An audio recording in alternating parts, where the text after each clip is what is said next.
As our listeners should hear this great content. So I've always like jokingly said I have undiagnosed ADHD because mental health is for the wealthy. Yes. You're not wrong. It's luxury health. It is. But I seem to lack some object permanence. Mm-hmm. Where if my schedule gets slightly derailed like it did today, off mic, I told Stormy that my potential new boss is coming to tour the building on Saturday. And so the junior warden came in with a list of things he wanted me to double check in case he was forgetting anything, like updates we've made to the building in the last few years, which we've done a shit ton of stuff to the building. Yeah. But because of this, my schedule was slightly derailed by 5 minutes. And I had to take my keys out of the drawer, just my keys. And then I closed my drawer.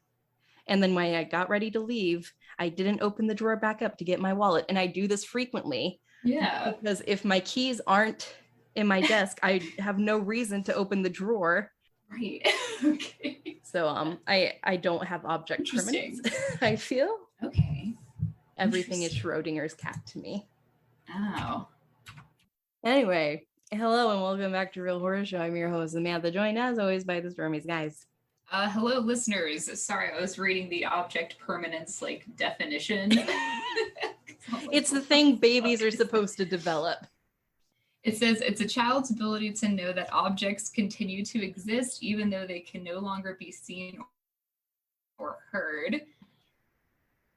Oh, okay. Yeah, I got you. So your wallet still exists, Sam, just because you can't see it. Yeah, but apparently this is an ADHD thing. Oh, shit. Okay, wait. Yeah.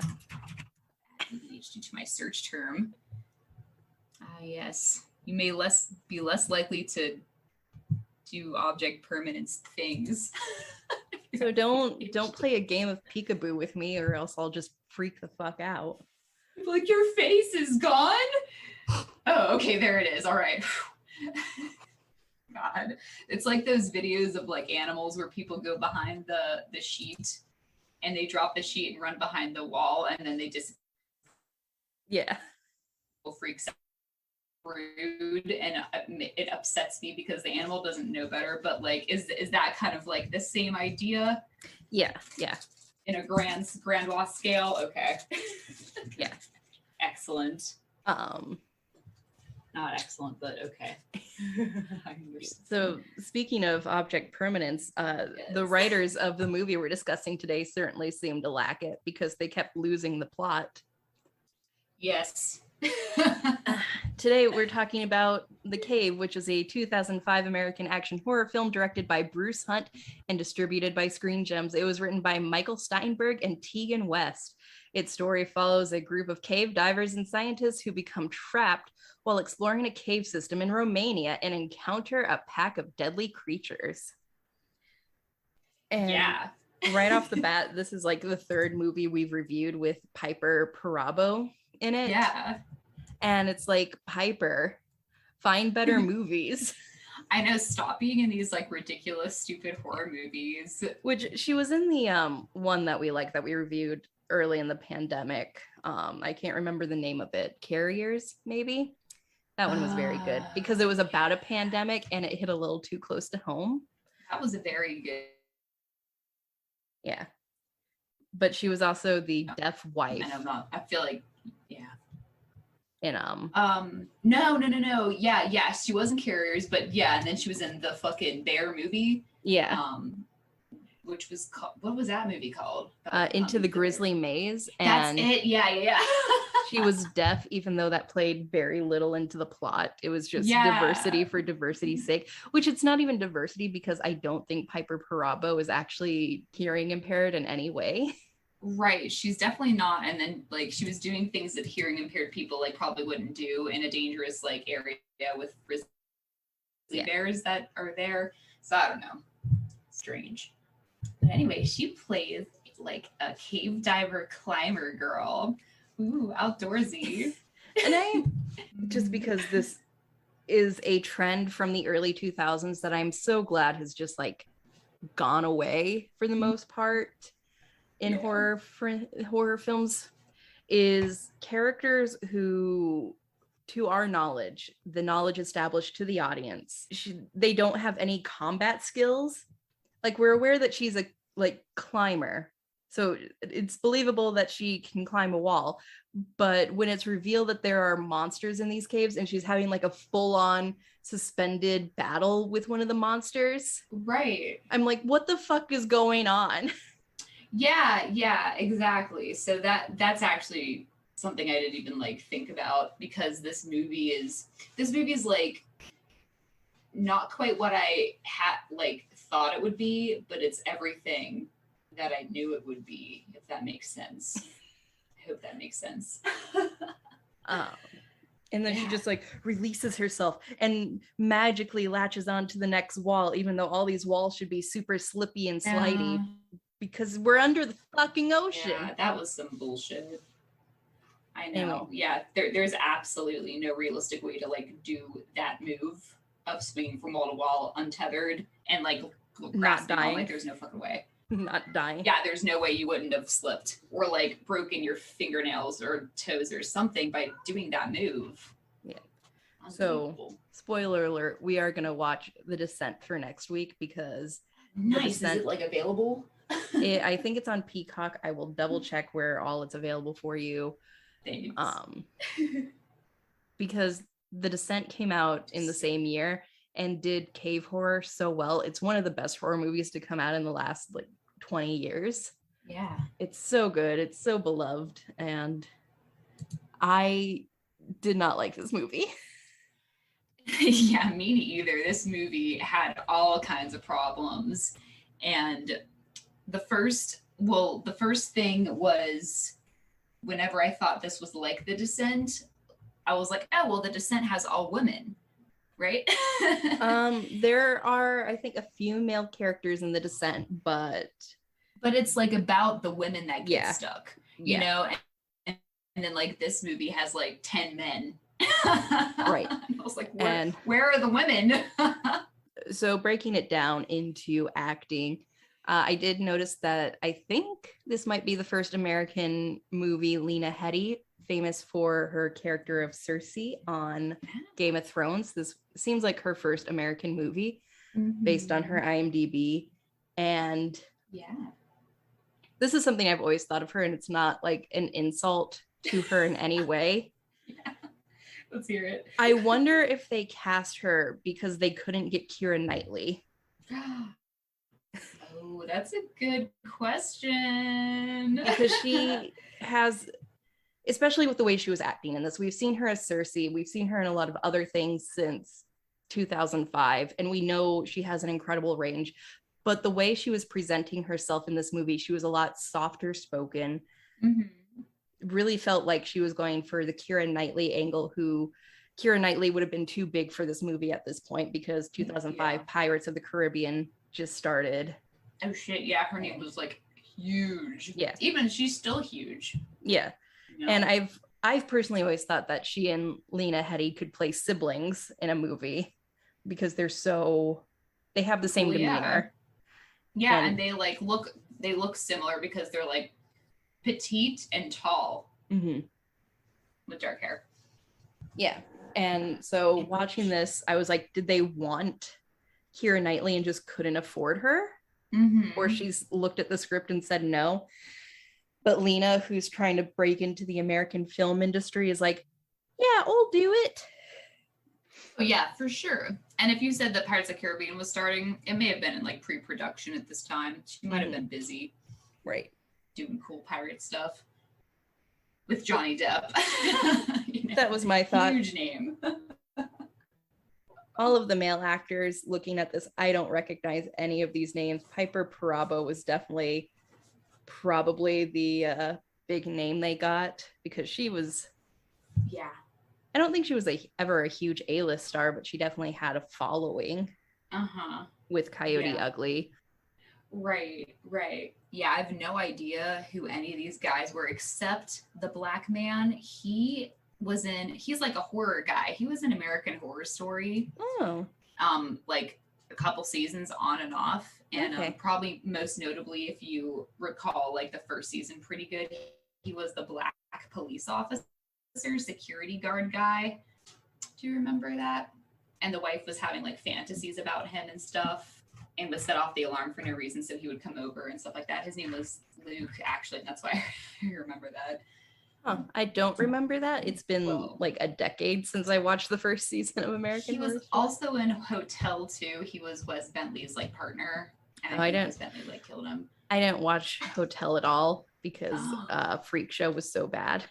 Oh my God, Hotel was like, it was like it's like the sun and the moon, night day, completely better than.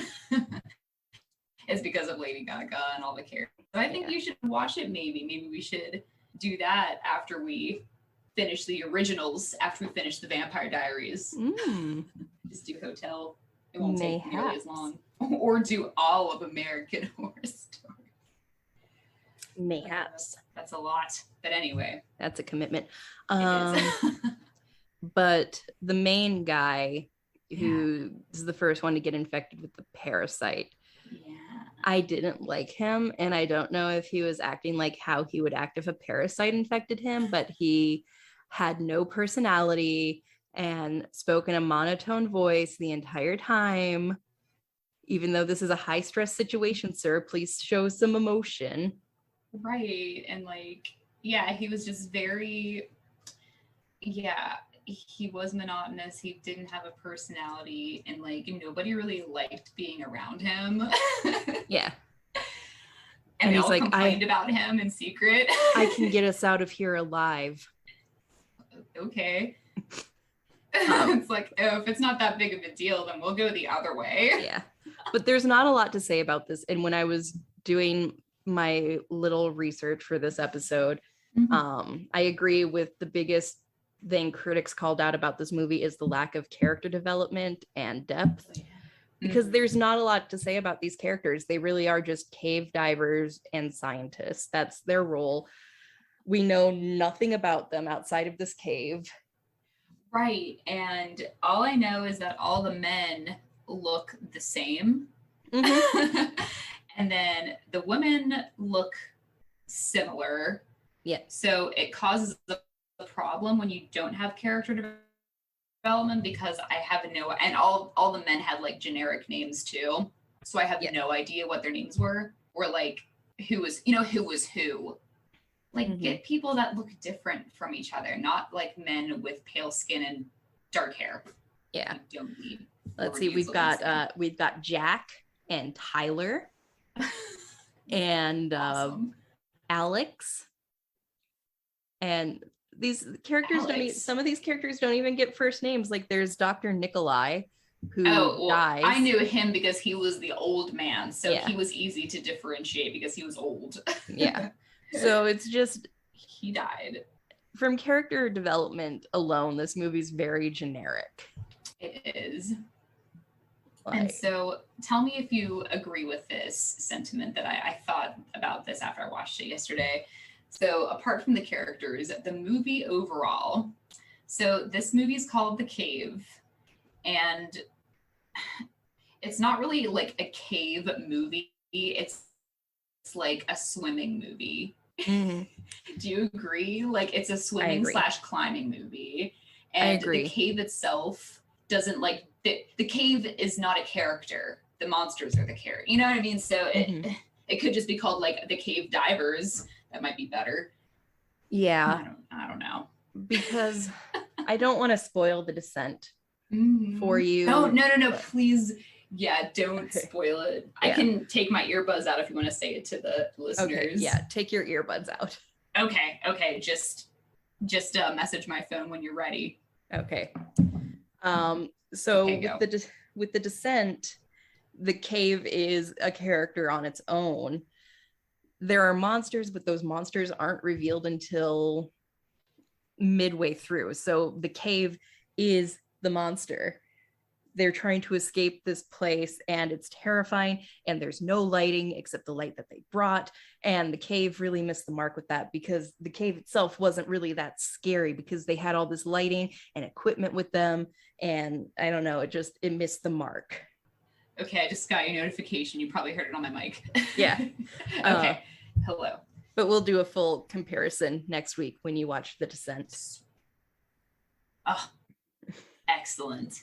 Yeah, and another thing that I noticed about this movie, and I don't know if this moves directly into plot. I think this is probably more with like production actually, but I only have one thing to say about that would be, do you think that the beginning of this movie was like so fast paced, and then towards the end they were in like one cave area like for like 45 minutes?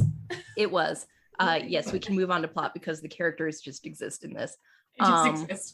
So when I watched it today and I reviewed some stuff on Wikipedia, and the first two paragraphs on Wikipedia going into the plot, I don't remember being in this movie because it went by so fast. But apparently in the 13th century, a Carpathian mountains in Romania, an Eastern Orthodox abbey and its inhabitants are destroyed by a landslide. And then centuries later, a group of modern day Soviet and British plunderers searched the long lost abbey during the Cold War era. They discover the abbey is built above a vast cave system, but it is completely blocked off by an intricate floor mosaic.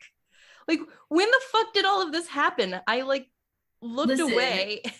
Yeah, you probably looked away for 5 minutes because it happened during credits, so it's the part that you think you don't have to pay attention to because it's the opening credits, and that's when all that happened, like literally. And then actually I remember that part because I was paying attention to the intro. However, after that happened, after they got to like the base site, after the like divers got to the base site with where Lena Headey was and they met her, I like stopped paying attention because I must have gone on my phone, and I feel like 30 minutes went by and then suddenly they were like, couple people have died, you know what I mean? So like I'm like, what just happened? So whatever you do, don't look away because the pacing is like completely off. Yeah, you might miss the death of one of the white guys with dark hair. Yeah, you know what? I just remember there's one white guy with like blondish hair, and he must have been the first to go. So thanks. Oh yeah, because I don't remember him at all.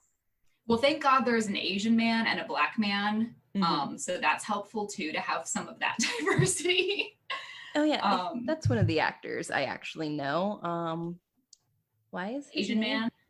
Yeah, why is his name not listed in the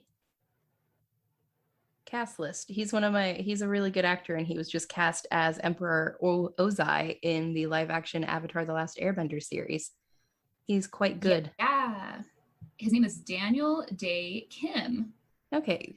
Yeah, like his name's not listed in the starring cast, but he was in it for a good chunk of the movie. I'm pretty sure was he in Altered Carbon? He was in Lost for sure. He was a main character in Lost.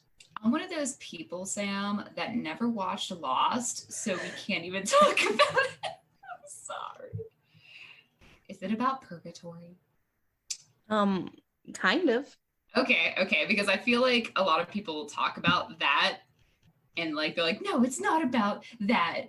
It's about this, or it is about. So I'm just like, oh geez.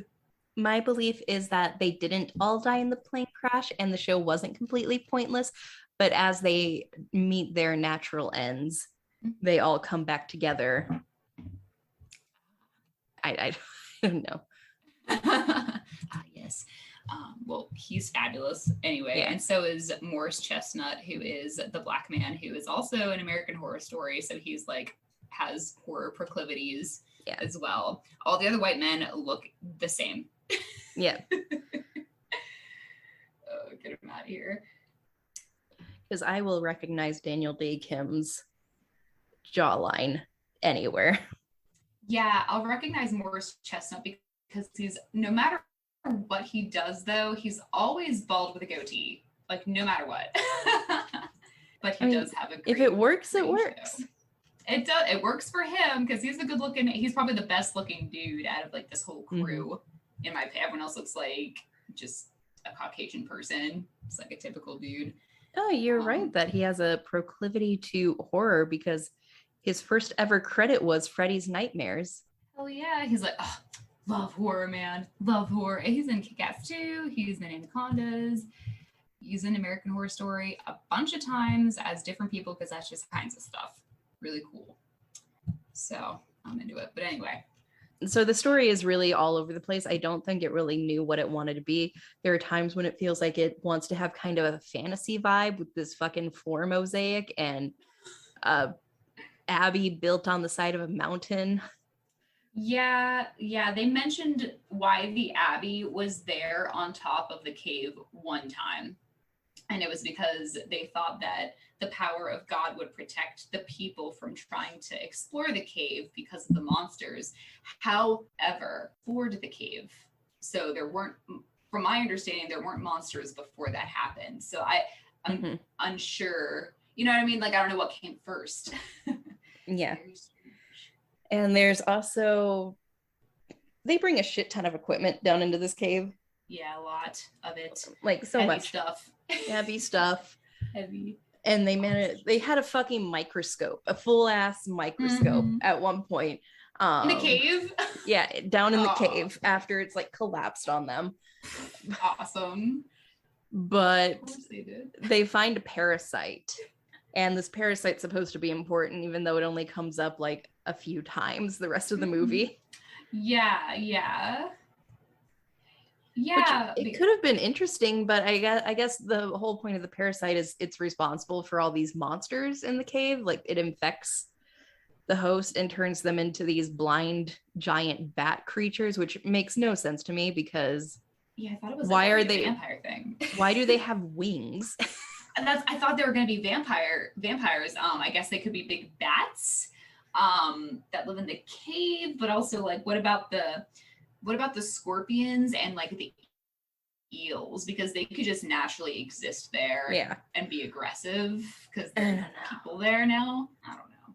This movie was wild. And then after everybody dies and they manage to find a spot in the cave with a bunch of dead bodies of both humans and monsters and just eternal flames going forever. Yeah. Mm-hmm. And then like those little like steam things that the steam comes out of the holes in the ground as if they're on top of like a fucking volcano when they're not. Like, I don't know. It was just doesn't make any sense because they were just next to it. The geography of the cave is very strange because first of all, when I think of the cave, I didn't think of like a deep sea diving cave, but like that's what this turned into.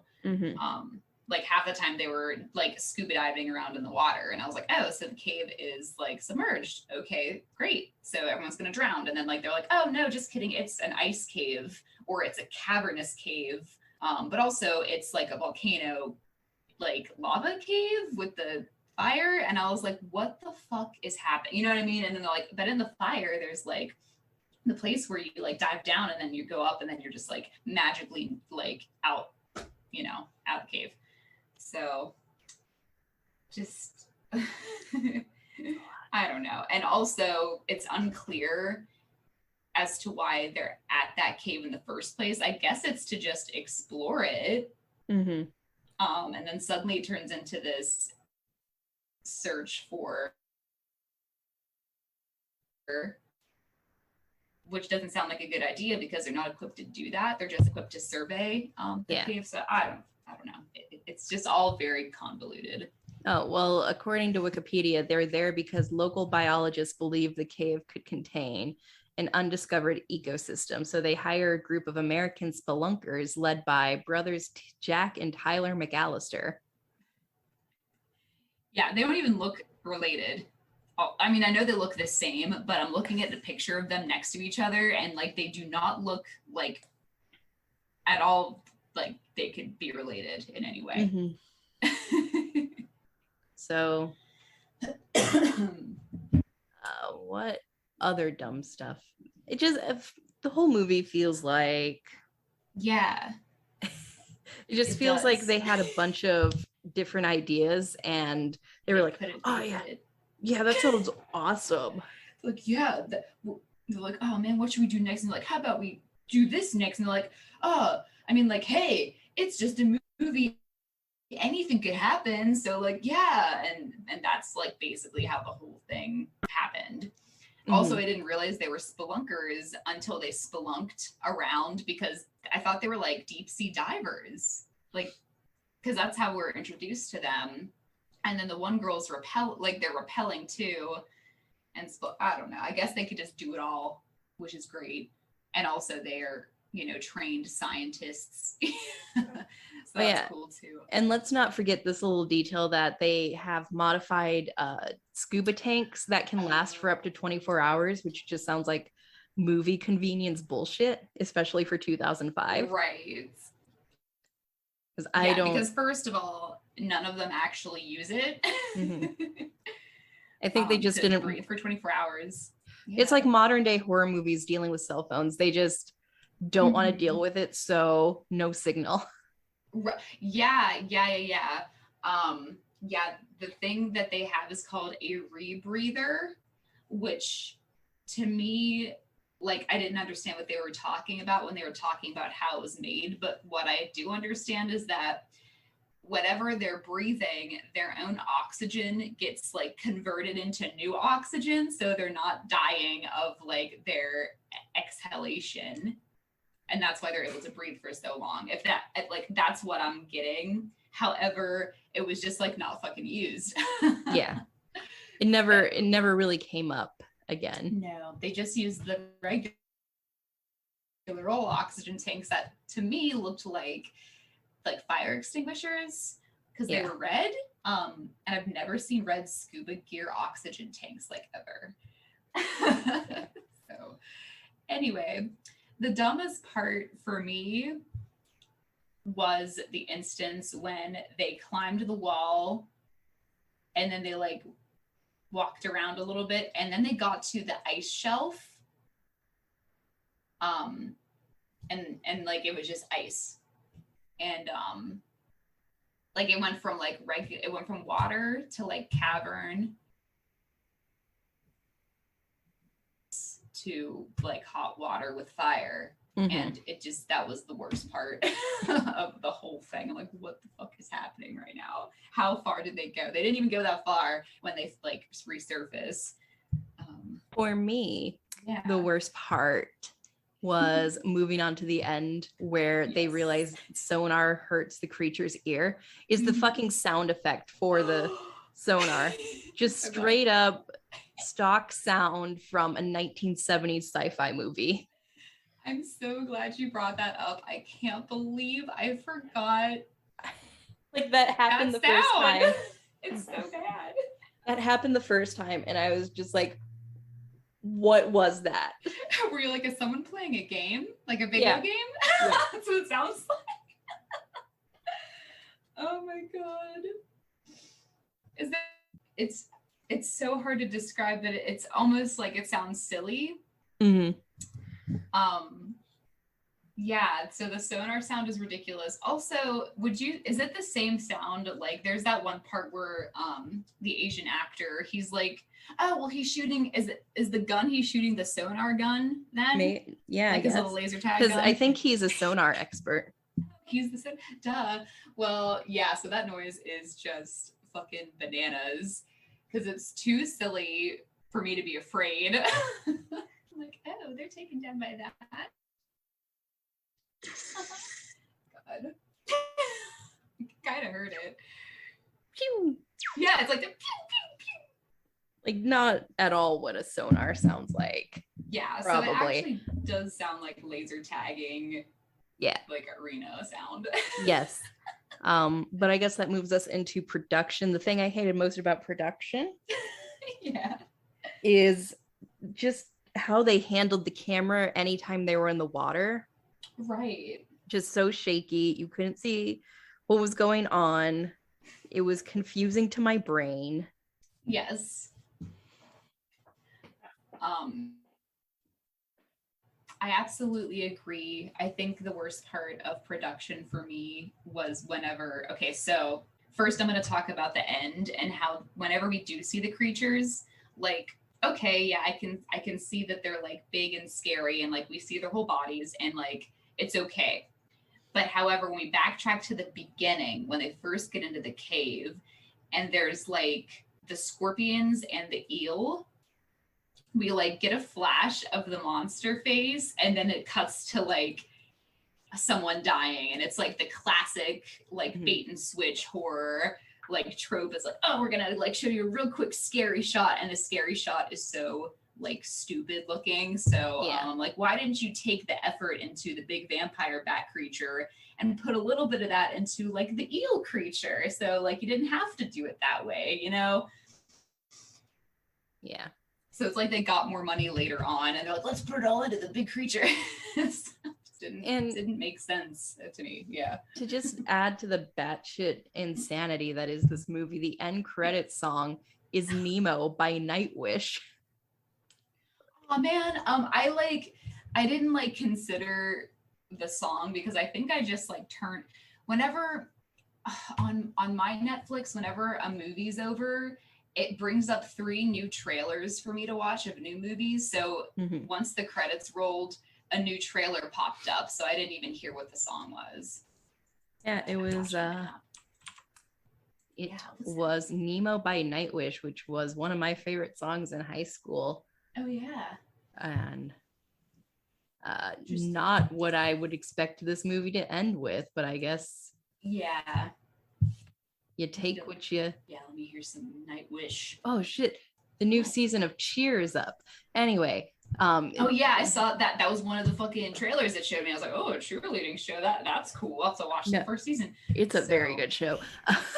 Nice. I'm gonna put it on my list. So but we're like super goths, so we actually hate cheerleaders. Yeah, definitely hate cheerleaders. Like totally just like those girls that are like so, you know, they just shout all the time. That's all they do. Yeah. I love watching cheerleading and dance shows. I love it. I do. What was I about to say about the movie? You know what? This gave me a lot of like Ghost Ship vibes because of like all the water action and like the scuba stuff. Ghost Ship came out in 2002. But I think, have we ever done Ghost Ship? We may have. A long time running. We've talked about Ghost Ship, but I don't think we've done Ghost Ship. We should do Ghost Ship. Every once in a while it's on Netflix. But that was like ahead of its time. But I feel like everyone who wants to do horror and do like caving or spelunking or like diving, scuba, like that kind of thing, they have the template of Ghost Ship where like this is how it's supposed to look, this is how it's supposed to be done. And these guys just were like super cavers that could do it all. Piper Perabo climbed a fucking rock wall in 30 seconds, free climbed. Okay. And it's impossible. This is an underwater cave, so the walls are slick. And also she was wearing like a sports bra and shorts. If you're in a cave underwater, like it's freezing cold. And also they were next to the ice tundra, so like really cold. So like she really your hands would be numb. Oh god, yeah. She really should have kept her scuba diving outfit on. But I guess she wouldn't have the belt loops that she needs for the ropes and shit. She just should have had like pants and a long sleeve shirt, because that's the proper attire to wear whenever you're like doing anything regarding like climbing stuff or rappelling. Like I've never seen a rappeller like not protect their skin. You know what I mean? With clothes, a little bit of clothes. And she's like, I love to get fucking brush burns and have my skin peeled off, because that's what'll happen if you like miss something or fall or whatever, right? Yeah. Geez. Well, she died anyway. She fucked around and she got killed by the vampire because she got scratched to death. I mean, they were also on fire when they fell, so something happened there. Maybe she had a heart attack. I don't know. Maybe she was scared to death. Yeah, that's interesting because the big scary monsters like would do like very like mild kills instead of like crazy rip bodies apart things, which I thought was going to happen because they were so big. But nah, just very, very chill stuff. And then at the very end, Lena Headey has the parasite, so we're led to believe that the parasite was the biggest threat the entire time. Yes, we're led to believe that brought survive in cave conditions, in regular conditions, like I'm guessing like sun and air, you know, but and she's like, oh, well, I guess it can survive. And then she like fucking like runs into the crowd because she's like with the other guy. Yeah. The brother that survived, because the other brother sacrificed himself because he was infected with the parasite, and his parasitic symptom was that made his eyes turn into like diamond shapes. Yeah. And I was like, what the fuck? And nobody like was worried about that. They're like, oh, I guess he is gangrene. Yeah. There was just a lack of overall concern. I'm like, are you fucking serious? Like, he looks like Satan and nobody cares. Yeah. None of the characters ever seemed super concerned about the parasite or being trapped in a cave. Yeah, you know, and there is actually like, I mean, I know Sam and I are complaining about a lot of stuff, but there were like some redeeming qualities. Like a lot of the times it could get very claustrophobic under the water. And I was like, oh, this is very like, you know, making me sit on the edge of my seat. I'm very anxious. And then collapse happened, like the landslide happened in the very, very beginning. I was like, wow, the action, we're just going right into it. So there's a couple things that were good because like they're scary realistically, because that could happen. You could get stuck in a cave. You could like, you know, die in a cave. But everything else that was bad outweighed those little elements of realistic horror that they could have used so much, and they just didn't, because nobody in the cast gave a fuck. Yeah. So for realistic aspects, yeah, getting stuck in a cave is really scary. But, and I guess catching a unknown parasite because we haven't dove that deep into a cave is scary, even though they're acting like, oh, it's totally normal that his eyes are turning into diamond shapes.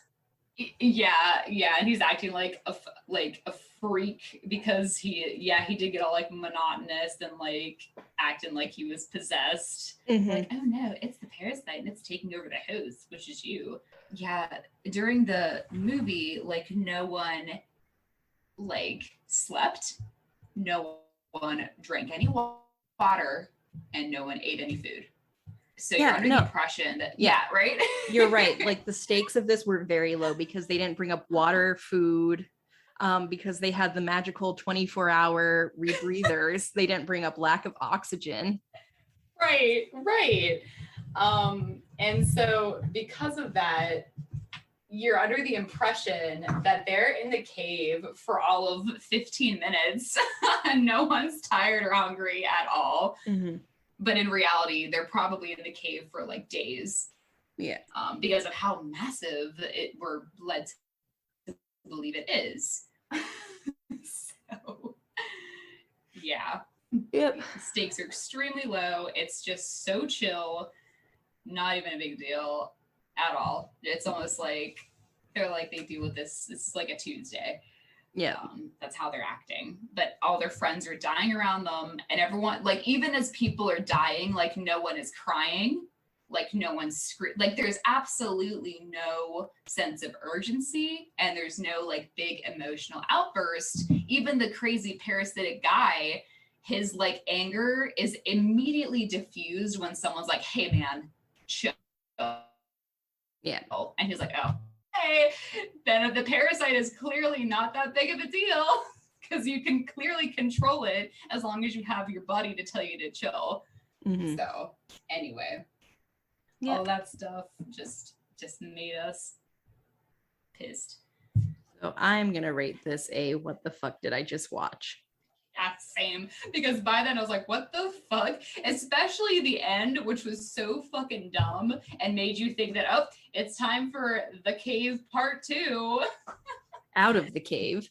Yeah, out of the cave into the earth, like on the land. Is there a sequel to this? Do you know? I don't think so. It did not perform very well in the box office. The budget was 30 million, and at the box office it made 33 million, so it barely broke even. Oh my god, so they made zero money. Pretty much. So there was just like they spent this much on music. Yeah.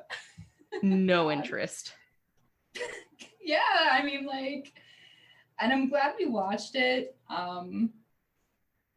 Yeah, because this is what you don't do, because yeah, for realistic stuff, and like I agree with Sam, my grade is, what the fuck did I just watch? Like seriously. It was entertaining because I didn't know what shit was gonna happen next. That was worse than the last shit I just watched. But yeah, realistic aspects, the cave systems, terrifying, exist, and you can go. In this movie, the cave was not a character. It was absolutely just there, and it was indifferent. And no part of the cave affected them negatively. If anyone died or got injured, it was because of the parasite or because the parasite, any type of parasitic creature. And that's it. Yeah. Yeah. So that sucks. And I'm trying to think of what other realistic things there are. Unknown ecosystems to explore. Sites will be catch, stuff like that. But now that I'm thinking about it, there wasn't much more than that. No. Just like not caring about anything, although it's a life or death situation. That's pretty scary, although not realistic.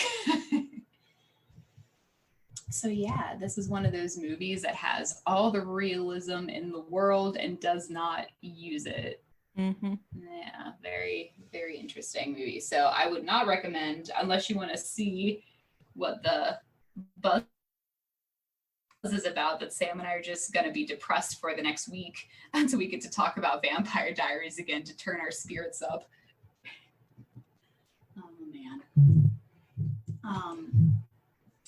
Yeah, I don't think I have anything else to say. I know this was rather short, but like there's nothing more to drag out of this movie. Yeah. There's nothing else, because they're just in the cave the whole time and they stay the same, and it's just one monster, and like that's it. It's all good. So any last thoughts, Sam? I don't think so. All right. Okay, well, you know what? Me neither. I'm over it. We're through, and I'm excited to know that we will be watching the real shit, not the great value shit, next time. Yep. 2 weeks from now. So that means I'll probably need to borrow your Peacock login information for one evening. All right, that's chill. To watch. Okay, excellent. Unless you want to do like a Discord watch party, but you and I will probably be busy, so. Yeah, it's all good. See. Anyway, cool. Okay, well, you know what? I actually have the outro notes pulled up, and so for once I'm very prepared because it's a new year, new me. I'm ready to do hashtag 22 for 2022. One of my goals was to always be prepared with the outro when I'm recording a 1 hour episode. So nice. Excellent. So are you ready for the outro, Sam? I'm ready. I'm ready. All right, sweet. Real Horror Show was created by Sam Odie and Stormy Skies and is directed by Sam Odie. Today that you should were worried about being stuck in a cave and your brother catching a parasite and anything like that. Just make sure you are a little bit more worried, because your chances of survival might go up, if you want to survive. Yeah. If you want to. Yes. That's what I learned, I guess. Anyway, like what you hear, you can find Real Horror Show on Spotify, TuneIn, Google Play Store, Stitcher, iTunes, and Pandora. Really, really like what you hear? Follow us on Twitter at Horror Show Pod, or search for Real Horror Show on Twitter. Follow us on Facebook at Real Horror Show. Like our page and share our stuff. We also have a website that all of our written reviews and podcasts can be found, realhorrorshow.com. Want to interact with us? Want to make sure we're real humans and not space vampires? Comment on our website or email us at realhorrorshowpodcast@gmail.com.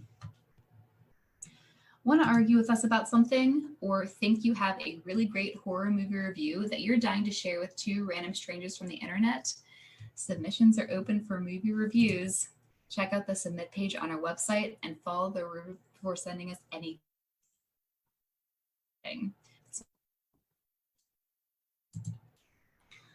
We love horror, and if you're listening, you do too. Please help us keep our project going by visiting our support page on our website, where you can make a one-time donation via PayPal. We also have an Amazon wish list if you feel like buying us something tangible will help convey your love more than a monetary donation would. Also, you can find the Buy Us a Coffee button on our website. It's a button that you can click that will pay us the amount you would need to buy a coffee. A little bit goes a long way. Sometimes we can't help out artists monetarily, and that's okay. By simply liking, sharing, retweeting awesome review will help us out tremendously. And any other pertinent news right now? Not at the moment. Yeah, you know what? Me neither, man. Yeah. New year, new me. So our outro song is called Creepy Doll by Jonathan Coulton.